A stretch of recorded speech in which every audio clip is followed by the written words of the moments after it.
Welcome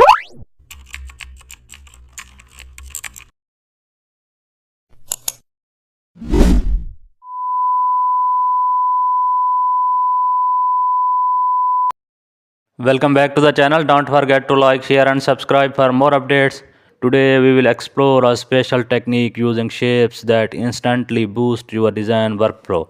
Start by selecting the Lisp tool and creating a smooth base circle.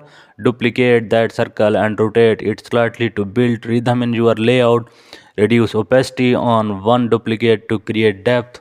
Now switch to the direct selection tool and adjust anchor point carefully. This helps achieve a custom curved shape unique to your concept. Add a gradient overlay style to give it subtle lighting, then apply inner glow for a soft ambience. Duplicate the entire group of symmetrical balance, flip it horizontally to maintain equal spacing. Use the align panel to perfectly center everything. Add a soft shadow beneath to anchor the design.